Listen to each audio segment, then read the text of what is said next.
Thank you. Thank you. Welcome. My name is Craig Rainey. They call me the Renaissance Man.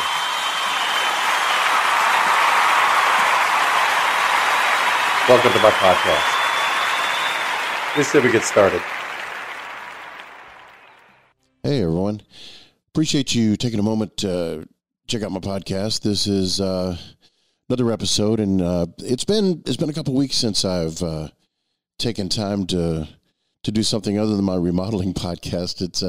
It's really taken off, and for some reason, I think there's a lot. I know what the reason is. There's a lot of remodeling going on, and for those of you who are here for my the Renaissance Man thing, I appreciate it. I just wanted to bring you up to speed on what's going on here. But I've been paying particular attention to the remodeling podcast because with the economy like it is, a lot of these homes are not going for sale, and a lot of people aren't buying homes. So what happens is remodeling. And anyway, so we've had a lot of attention to that. So I've spent some time with it. And the reason I mentioned that is because I have a couple different podcasts, and this is my favorite one. This is the one that I love. This is the one where we talk about the art. We talk about being an author, acting, a lot of things. And but just wanted to let you know that I've been busy doing other things, but I have not left you behind. I have not lost my love for those who are interested in all things Craig Rainey, and I appreciate that very much. But anyway, welcome to the Renaissance Man podcast. The reason that it's been a couple weeks since I've talked to you is, yes, I've been putting time into other things, but also it's been a couple years, but I was cast in a movie recently, and it's a Western, and the working title right now is called The Oldest Posse. And I've been to some historic, wonderful places that you've all seen on the big screen and on TV. But before we get to that, let me remind you again that no matter what platform you're on, either hit the like button or the follow button. It just depends. Some places don't have a place for one or the other, but they do have that kind of thing, so you can know whenever a new episode comes out. The other thing I'd like to do is sometimes you don't have a chance to comment on these platforms, so comment directly to me. My email is craig@craigrainey.com, and I check the email, obviously, daily, like we all do, and I will answer those emails that come in, and I get them. I really do. I get a lot of, both on this podcast and on my remodeling, I get a lot of information. And for those of you who don't know, the reason I have a remodeling podcast is I've been in the construction business since I was a kid. And my great-granddad, my granddad, my dad, and me, and just that's how I got started. And out in Texas, we've always been in the construction industry, all my family. But for those of you who don't know, and I've talked about this a couple times, I was in the film business and the music business for a while. But the film business particularly, the top 10%, to be in the top 10% of all the actors in the world, all you have to make is $2,000 a year, and you're in the top 10%. And during the majority of my career, I have been in the top 10% of moneymakers in the acting business. Barely. So you're obviously going to have a day job in the arts. The starving artist thing has never been more real than it is today. And I like a particular lifestyle. My wife demands a particular lifestyle from me. And unfortunately, being an author, acting, music business, none of those things would suffice to make that happen. So, and we have a wonderful life. We love each other. We're having such a good time in life. And, but anyway, again, so the remodeling thing, like I said, that's just an offshoot of the construction industry. And that's why you'll hear me talk about it every now and then. But my love is writing and acting, and used to be the music business, a little old for that. I started getting sleepy about 9 p.m., no matter what the day is. So that is not conducive to me being a professional touring drummer. So, but that's a function of age, y'all. Anyway, but again, get hold of me. I would love to hear your comments, Craig@craigrainey.com. If you'd like to cyber stalk me, I encourage that. If you Google Craig Rainey, you'll find me everywhere. But my website is craigrainey.com. And for those of you who are more interested in the written word as opposed to the spoken word, and I've recently put a couple new articles up on my magazine. I have Craig Rainey Magazine, and that is at craigrainey.info. But if you Google Craig Rainey Magazine, it'll take you right to it. And I try to keep that up to date. I do like to write. I do enjoy contributing to that. Excuse me.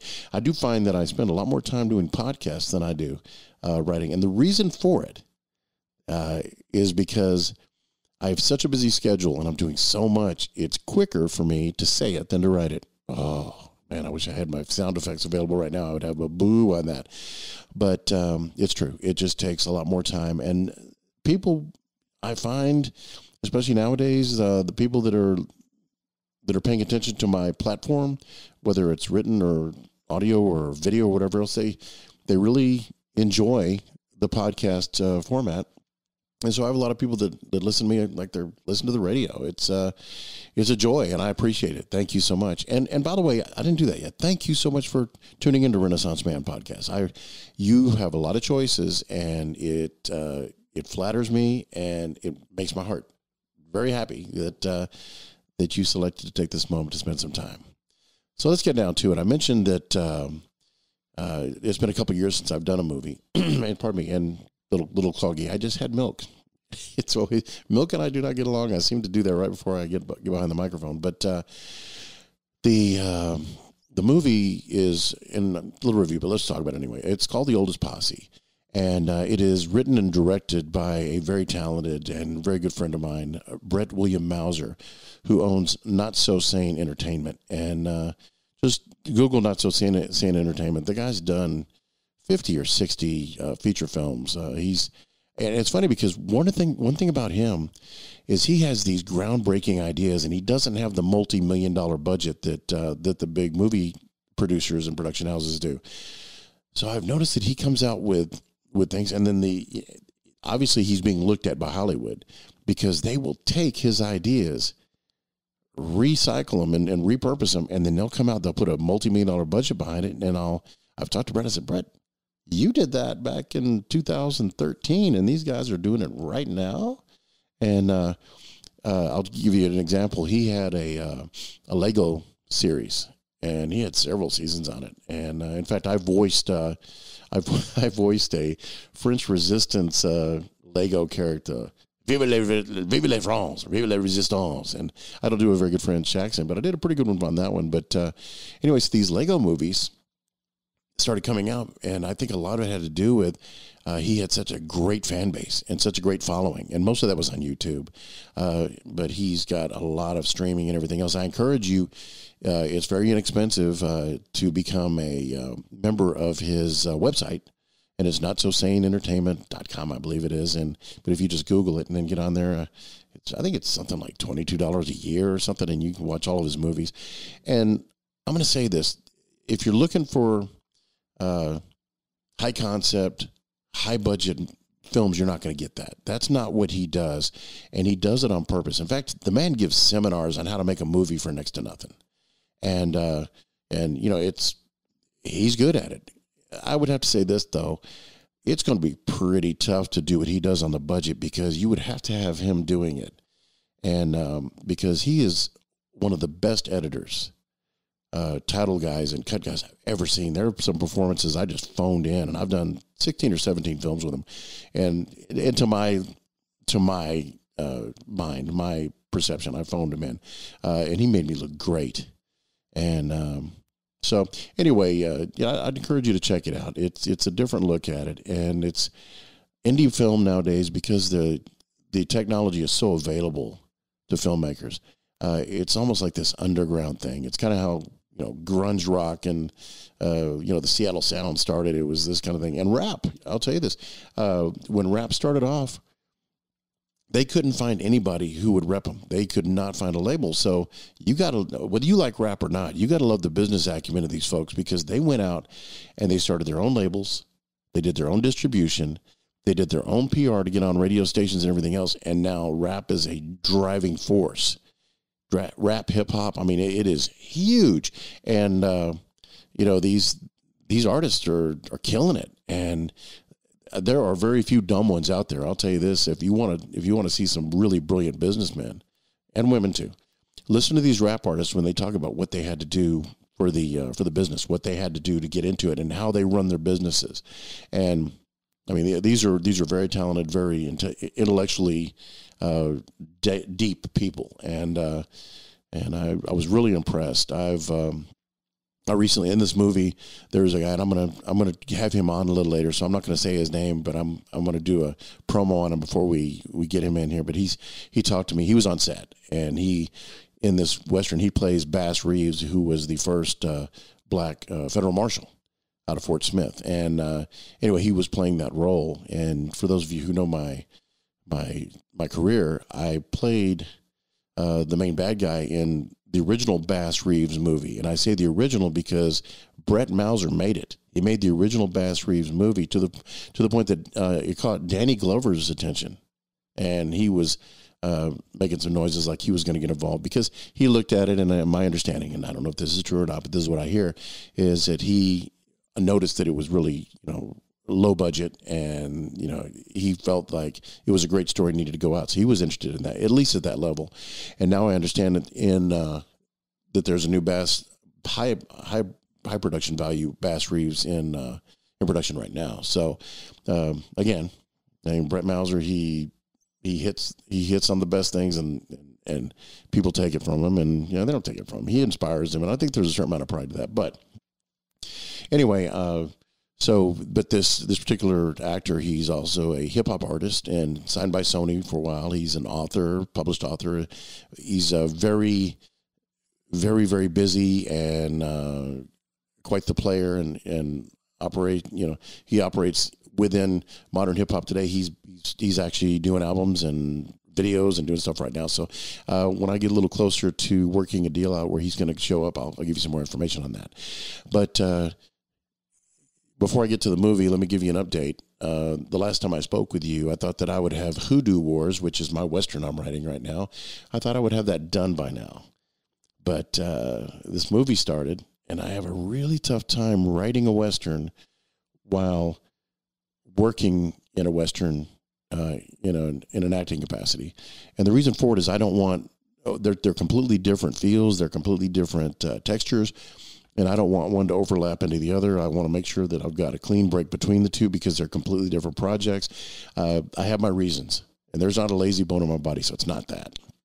But Hoodoo Wars is going along nicely. I am about halfway, maybe short of 2/3 done with it, and it's wonderful. I'm really enjoying it. Some other things, I've changed the trim size on my Carson Brand series, and I'm still doing. And I learned some things. I was at Barnes and Noble a couple days ago, making sure that they put my books in there on their shelves, because Barnes and Noble, I do have physical books in Barnes and Noble, particularly in Texas, but there are other places too. I've seen them other places, but. Anyway, so I've been doing the standard 6x9, which is called a trade size novel. And that's the vast majority of the books you'll find are 6 inches by 9 inches. And that's called a trade size. Anyway, so mine now, I'm doing more of a pocket size for this particular, and I'm experimenting with it. And that is my Carson Brand series, which for those of you who don't know about it, shame on you. But those of you who don't know about it, I write an action crime thriller series in the vein of Jason Bourne or Jack Reacher, Jack Ryan, all the other Jacks. It's one of those. And my character's name is Carson Brand. And there are 4 books so far in the series. I've got the 5th one ready to go as far as writing it, because I've got the outline and know exactly where I'm going with it. And it's just I've got to finish this Western, then I'm going to start on that. So that should be out, I'm hoping, sometime into the summer. Here I am, not even finished with my Western. I'm already talking about finishing up this other one. It's always daunting. But my goal still, as I mentioned in the previous episode, is to do 2 novels a year, 2 fiction novels a year. So anyway, but I've changed the trim size, and I'm looking over here at my bookshelf, and they look great. And I was talking to Barnes & Noble, and they said, yeah, for this genre, you need to go with a mass, with the mass market size, which is this pocket size, just 4 1/4 wide by 7 inches tall. And it's just really, really, I'm always says, oh, it's so cute. It's a very cute size. I don't know if that's what I'm going for, but I'll take it. She's my muse, so she seems to approve, and that's all that's important. One other housekeeping note before I get on with this topic, and I do apologize. I have spent a good amount of time just kind of bringing you up to speed. I want you to notice that there are no commercials, no ads in my podcasts, either one, both platforms. I'm not doing it, and the reason for it is I did a test. I decided to, and there's a lot of pressure when you have a podcast to put ads on, and depending on who's your primary platform that you load it up and then you distribute to everybody. I'm everywhere where podcasts can be heard, but there's a lot of pressure put on me and people like me to put ads on. And typically there are 2 at the beginning, and they're usually 30-second to 1-minute ads, and then maybe somewhere in the middle, and then 2 on the end. And so I thought, okay, well, I'll try it out and see how it's going. So I did. Put it on there for 30, 45 days. I'm not sure how long I had it. And it's the money that I make off of it is not worth annoying my listeners. Honestly, that's the way I look at it. I have a really good day job, as I alluded to. So I don't need the money now. I'm a Joe Rogan guy, and they're tossing millions at me. Well, that's different. But that's not happening. I am no Joe Rogan. I'm nowhere. I'm not, probably not even the top 100 of folks on most platforms. Maybe I am. I don't know. One of my podcasts are really killing it right now. This one's okay. This one's good. But the art podcasts aren't going to do as well as, let's say, a remodeling podcast or a trade podcast or something that has a practical application. And I accept that. But just like I realize that I have to have a job and I work, but I really enjoy my art pursuits way more than I enjoy my job. Well, I really enjoy this Renaissance Man podcast way more than I enjoy the remodeling podcast, because it's just you and me talking about what I love. And that is writing, acting, music, just things. And I really enjoy that. And those of you who listen to me, you do too. The upshot of this whole thing is I didn't feel like it was worth annoying my listeners by having these ads up. There's too much of that. And the people that say, well, it all adds up. Well, I disagree with that as a premise. When somebody talks about, I had somebody over a while back, and it was one of my wife's family, and she put coffee creamer, and we have a little tiny creamer thing. Put creamer in her coffee, and there was just a little bit left in this little silver, I don't know, what is it, a cravat, whatever it is. It was just a little container. Anyway, so she put it in the fridge, and I said, look, why don't you just throw it away? And she goes, well, you can still use it. It's still good. I said, yeah, but it's going to sit there and it's going to start smelling like bologna or whatever I have in there. And, nobody's going to drink it. It's just going to sit there. And basically we're refrigerating trash. And so I poured it out and I said, look, it's only maybe 5 cents worth of milk, if that. And she goes, well, it adds up. And I said, okay, well, let's talk about that. Does it really add up? I guess in the big scheme of things, if it would add up if you're not using gas to run to the convenience store to grab a 6-pack of beer. I guess it would add up if you weren't flying down here from Canada at the tune of $1,200 for round trip tickets plus rental cars and everything else. I guess they would add up. I guess if you only ate the store brand of canned food and everything else when you went to a supermarket, I guess it would add up.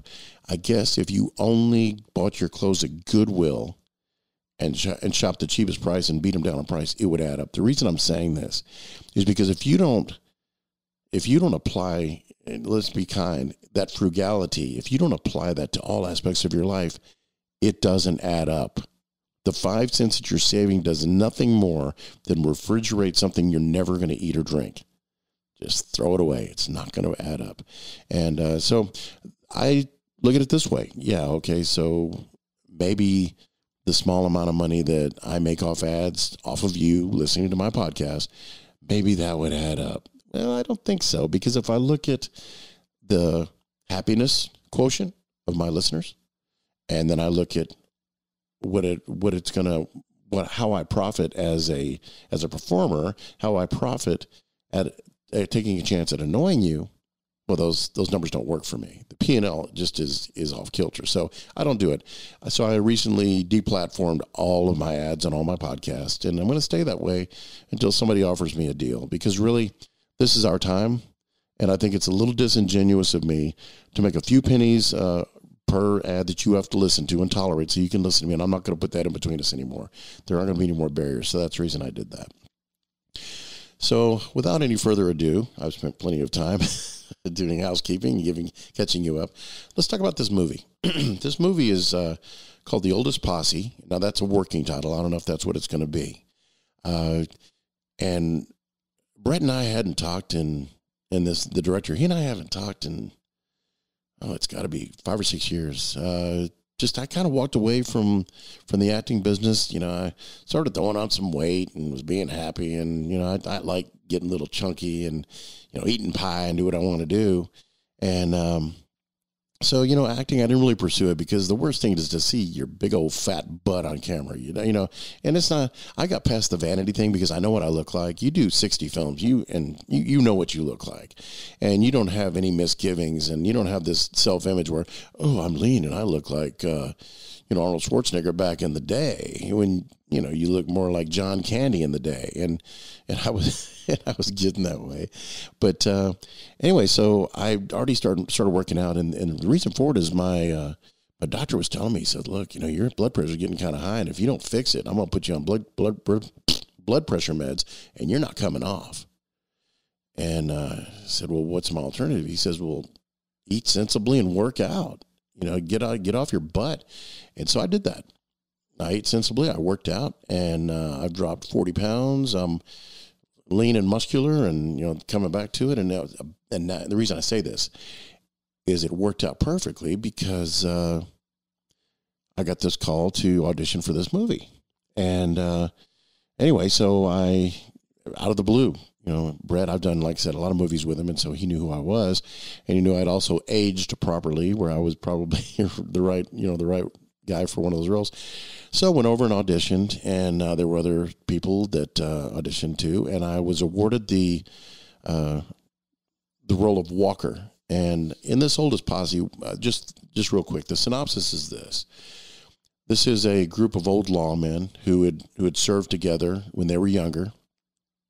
And most are retired. They have their lives now. It's just Marshall, who's the main character. They just call him Marshall. He kept being a lawman. One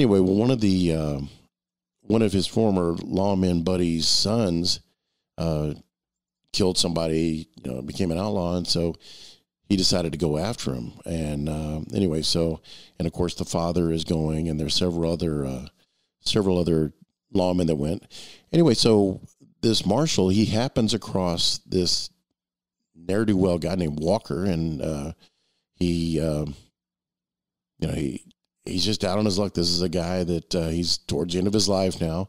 He's a former gunfighter.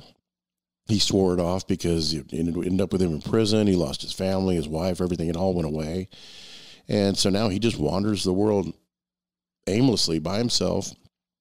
And anyway, so Marshall finds him and offers him a job to be part of his posse as a posseman. And anyway, so this Walker character, he can't quite figure out why. And anyway, so they all get together, and even these former lawmen, as they're doing their reunion, they're having their reunion and getting together and talk about old times and everything. They all look at him and go, "So why is this guy here?" Talking about my character Walker, and nobody really answers it, and it's not answered until a ways into the movie, and then at some point, Walker actually asks Marshall. He says, "So why am I here?" Because he talks about all the other people they have reason. He says, "Why am I here?" Well, it comes out that the Marshal can't kill his friend's son if it comes down to that, and the other lawmen they're all friends and long-term, years and years working together and serving together and friends.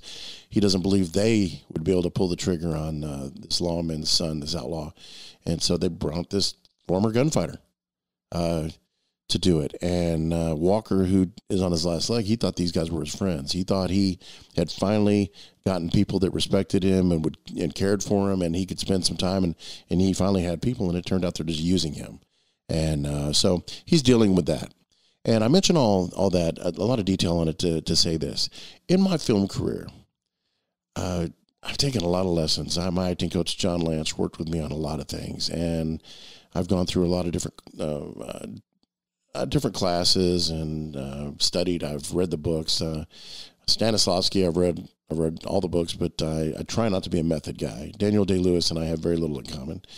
But anyway, I try to bring a good performance every time, and I have found that as I get older, my understanding of people and my love of people, and I'm a student of people, that really served me in this role. Because when we were auditioning, one of the guys who was auditioning for the Walker role too, he said, "Man, I really want to get the comedy guy. I want to get the funny guy. That's what I want to do." And I realized he was talking about Walker. And as an actor, you make choices, and of course the director does direct you. But a good director, especially if he trusts you, and Brett trusts me, you bring a certain bit of yourself and your insight to the role, and typically a director will listen to that. And to his credit, Brett listened to me on this. And I told Brett, I said, I know that there are some funny lines in this thing, and I know that to most people just by rote, they'll look at it and they'll go, "Oh, well, these are funny moments and they're campy or whatever else." And I said, "Well, Brett, I don't see this guy as a funny guy. I see him as a very broken man. I see him as somebody that is very awkward with people. I think that some of the funny stuff that they think he does it by accident. He doesn't do it on purpose." And, so instead of him going, "Hey, that's right, that's what I'm going to do," it's more like, "Oh yeah, that's right, that's what I'm going to do." And so that's what I got a beat on this guy.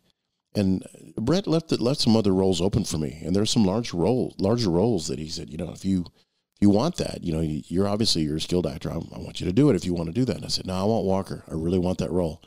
And so we worked on it. We talked about it, and we went back and forth in emails. I gave him some ideas. And then a few Fridays ago, we had our first shoot date. And it was in Arizona near Benson. So I drove from Austin to Benson, Arizona, where I checked into my Quality Inn hotel there. Great accommodations, had a good time, good breakfast, very sweet people. And we shot our first scenes in the movie at the Mescal movie set, which is about 8 miles west of Benson on I-10. It's off I-10, but it's just down in that direction. And I had no idea what to expect when I got there. And what I found was this: I filmed my first scenes in the most historic movie set ever. And I was so excited. The one that you'll recognize most, because the saloon, it's kind of a red brick saloon, was in The Quick and the Dead with Sharon Stone, Leonardo DiCaprio, Gene Hackman. We've seen it. Anyway, so that obviously that saloon was key in that thing. A whole lot of filming went on in there, and so very historic. And the house, if you see the movie, Gene Hackman's house, where it used to be, it's just dirt road right now, because what they did is they built it. And I talked to them. They said, yeah, when they built it, I think it was 97 or so when this movie came out, but they built the house in a lot of detail. In fact, if you look at it where Sharon Stone has dinner with Gene Hackman in the dining room, it was complete. And what they did is they blew the house up. And they did it on camera. And of course, they can CGI all that stuff now, but back then they just blew it up. So it's gone. And Russell Crowe, he was chained to a communal well, and you could see where that was, but it was torn down too. I failed to mention Russell Crowe was in that as well. And anyway, you go down a little further, the movie Tombstone with Kurt Russell and all those guys. I'm not going to go into it, but anyway, it was filmed entirely there. And some of the countries, some of the open space scenes were in Texas Canyon, which is about 3 miles east of Benson, and just beautiful place. Anyway, so the Oriental was there, where Kurt Russell took over the Faro game, and of course we all remember Val Kilmer's Doc Holliday. And, it was all filmed there, and you could see those places. And the gunfight at the OK Corral is back behind the town main street, and it's still there just like it was when they filmed it. And Anyway, across the street from the Oriental is a store where in the outlaw Josie Wales, if you look at it, Josie Wales walks into a store and there's a clerk back there behind the counter, and the clerk recognizes him, and he's thinking about drawing on him. Anyway, that store is there, and I stood in the place where Clint Eastwood stood. And then Young Guns, we filmed in front of a bunkhouse, which I think it was a series Young Guns. But anyway, that was tremendous. It was so much fun, and so we shot there, and I rode a horse, down the main street. So I'm part of cinematic history now, and I'm so pleased to have done that. And for those of you who don't know, I did some cowboying when I was younger, so I'm used to being on a horse, and it's not my favorite thing.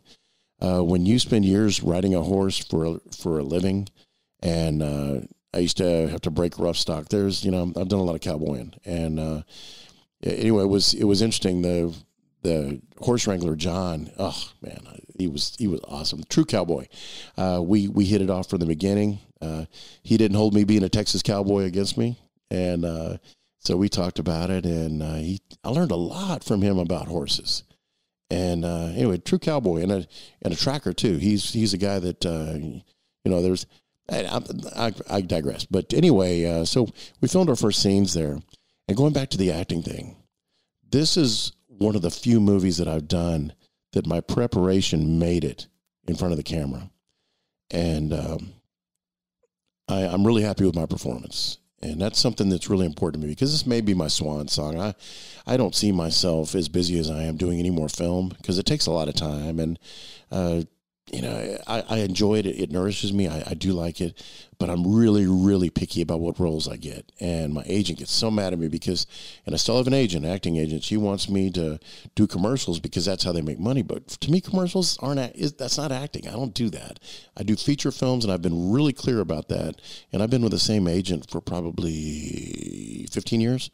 And and I guess because I've got some celebrity, she keeps me around because, Craig Rainey is, one of my clients, and, for what it's worth, a name is a name. But anyway, then after we shot in Arizona, the following weekend we went to, what was the next place I went to? Oh, yeah, outside of Blanco, Texas, and I didn't even know this was here, it's called the Buggy Barn Museum over on 281. And it's open to the public. You should go see it. It's a cool little movie set. And so we filmed some scenes there, and it's really nice. And I met Dennis Moore of Dennis Moore Trucking fame, who owns it. And I talked about him. He talked about building it. And Pistol Pack and Paula, she's the one that kind of runs things for him. And but it was cold, man. It was cold that weekend. But it's good because I was, my costuming was pretty encumbering, and it'd be tough to shoot in a hot Texas day. One thing I forgot to mention when I was in Arizona is I went to Tombstone, the town of Tombstone, and if you look on YouTube, they've got these documentaries on it, and it was pretty interesting. The original OK Corral obviously looks nothing like the Tombstone movie OK Corral, but they have shows there, and it's kind of arena. I didn't go see that, but if you go off the main highway, they've made this dirt road Western town, and it's got artisans and shops and restaurants and bars and everything else. It's really cool. It's worth going to, and it's pedestrian only. They got great parking. It's easy, it's free parking. You can get there and walk through. But all the way from Austin to Arizona, I was looking for a gun belt, because the one that I ordered it off of Etsy, and it came from Istanbul, Turkey, and it was okay. I mean, it was more. It wasn't legit. It was more costume. And so I went all the way through. I stopped in every town, looked at Leatherworks, and I stopped in El Paso at El Paso Saddlery. They don't do saddles anymore, which I had a beautiful one. I made them an offer, but they didn't accept it. But they make gun belts, but they were way out, 6-8 weeks out, and I needed something that weekend. So anyway, I was trying to find it, and on the way in, I made it to Benson early, so I decided, what I'm going to do? I'm going to go check out the site. So I went to Tombstone, which is about 22 miles away. And when I got there, I was walking through the main street, and I saw some of the artisans and I said, "Hey, just talk to a guy," and his name is Stealth. And if you look at check out the Craig Rainey magazine. I've got his name and a link to his shop and everything else. On my blog site, it's you'll see it. It's featured article right now. But anyway, I went in there and talked to him. I said, "Hey, do you know anybody that does Leatherworks?" because I'm doing this movie. We're starting shooting on Friday, and I really need to get a gun belt for it. And this was, we were starting Monday, and this was on Friday. And he goes, well, I happen to know a guy, but he's not going to be here till Saturday, tomorrow. And I said, but I can give you his number if you want to give him a call, and I bet you he can hook you up. And I went, that's great. So anyway, I did call the guy, and it's Eric with Purgatory Leather. And he does a lot of gun belts for movies over at the Mezcal movie set. So he does a lot of holsters, that kind of thing. So he custom made a gun belt and holster for me. And I had a Colt 45. I had a gun, but I didn't really like it. It didn't look too legit. So I went across the street to another shop, and I bought they sell replicas. The funny thing is, you wouldn't believe how many places I stopped on I-10 on the way, 860 miles, whatever it is, to get to Benson, Arizona. I had my gun belt made in Tombstone, Arizona, custom made by a Tombstone, Arizona leather worker. I bought my replica Colt 45 there. It's made by Denix, Denix. They do great replicas, by the way. Anyway, so I bought this pistol, and I bought a couple other pistols while I was there. And then I had Stealth put some bling on my holster so it looks, a little more flashy. And I had it all done by Saturday. They were done, and it was very, very inexpensive. And I'm not going to give you the price because I wanted him to tell you. But anyway, so the shooting was great. But, going on, so we shot in Blanco. And once we got done with that, and that was a great time. We had fun. And then the next place, we went out near Sabinal, which is on Highway 90, just east of Uvalde. And there's a little movie set there they have, and it's also got a little bar and dance hall and everything else. So they do some entertaining there and everything else. So we shot some scenes there. And then I've got one more weekend that we're shooting, and that's April 7th, the weekend of April 7th, I think 7th and 8th, whatever it is. It's Friday and Saturday we're shooting. And then I'll be finished. My principal filming will be finished on that. Just pickups and probably have some ADR I'll have to do or whatever else, but I got that. But anyway, and that I don't know where it's going to be. I haven't looked at the schedule to tell you. But anyway, so the movie principal filming should be complete sometime in April, and they're looking at an August premiere. So I'll keep you up to speed on that. And I'll also post that on my website and on Facebook, all social media, Twitter, everything where I am, and of course, on my blog sites. So I'll do that too. But it's been really exciting. And to the point that I would make is this: I had such a good time doing this role. And I'm almost finished with the movie. We've done the beginning and the end. I've got some middle stuff to do. But I really brought my prep to the film. And I think this is going to be a crowning glory for me. And ladies and gentlemen, it was work. This is not me bragging.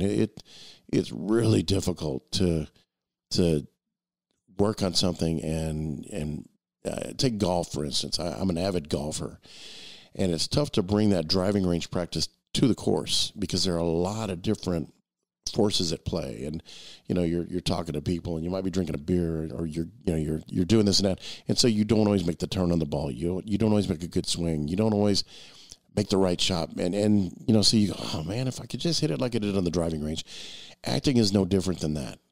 It's one of those, okay, so my motivation, this is what I want to do. And I made notes on the script. This is what I want to do. This is what I want to get done. And when I'm on the set, I don't bring a script. I'm off book. I'm ready to go because I don't want to have to work on lines and trying to figure out how I'm going to, how my character's going to move through this thing. Actors just don't do that. You get the dialogue down where it's second nature, then you can work on the character. And that's what I did. But anyway, I'm very pleased with it, and I'm very pleased and thankful to Brett Mauser. And Brett, if you happen to listen to this, thank you so much, sir. I really appreciate you having faith in me and trusting me with such a complicated and key, pivotal character in your movie. And ladies and gentlemen, I'm very, very grateful for that. And I want you to know something. I've done a lot of things in my life, and I didn't bestow Renaissance Man, that moniker, on myself. Maybe it's a nom de guerre. It just depends on who you are. But it was given to me, and it was a title that stuck. And the reason for it is because you don't go into film, you don't go into music, and you don't go into writing to self-aggrandize. You don't go there to stroke your ego. Anybody that says that has never seen themselves on film. You see yourself on film, that is a humbling experience because it all happens. I was on, there was a movie called it was Hitcher is what it was. It was the remake with Sophia Bush. And I was on that one, and I was talking to the director of photography, and I think that was directed by David Myers. But anyway, the director of photography, I said, hey, because we were filming on Panaflex. Everybody's doing digital now, but in those days it was Panaflex. And I said, so does Panaflex add 10 pounds to you? And I was in great shape. He goes, no, it doesn't add 10 pounds, but if you got it, it's going to show it. And so, you can't be in film and think, oh, well, my ego and everything else. It's not about that, because you're always going to be critical. You're always going to hate how you look or your performance or everything else. And now I'm talking about from the amateur's point of view. When you're a professional, when you are a blooded and vetted actor and you've done a lot of film, and I've done 60 plus, you just expect, I know I'm going to look ugly. I know I'm going to look what I look like. I know who I am. I'm not going into this thing saying, oh, I sure look fat in this thing. I know I'm going to look fat in this thing if I'm fat. I know I'm going to look ugly if I'm ugly. I know what I'm going to do. And and so what I'm saying is I didn't do this Renaissance man thing to try to be a celebrity or to be this thing. I just followed my dream. And as an author, I wanted to tell stories. I just wanted to tell my story, and I had a lot to say. And that's why I do it. And I didn't do it so that I'd be a famous author and people will know me. Do I like to sell books? Yes. But why? Not the money. And the money is not bad. I do it because I want people to read it. I want people to hear my story and to see my story, and that's why I do it. With music, I did music because it was so wonderful to work in an all-original band and help compose this and write these songs and bring them to life and add my own feel to it and my own personality to it, which changed it into something that was more, what I felt was more organic to the topic. And I really, the topic of the song, and I really did it that way. And this movie was that way. I'm not here to watch the movie. I don't care about that. I was there because I really wanted to challenge myself and bring to life what I saw in the script, this Walker character. And I've got 2 more days of filming left for my principal filming, but up till now I think I did it. I'll leave that up to you. I really appreciate y'all taking a moment, and it's been longer than a moment. And thank you so much for picking me and listening to this episode of my podcast. And hit the like button or the subscribe button, and we'll keep you up to speed. You take care. Bye.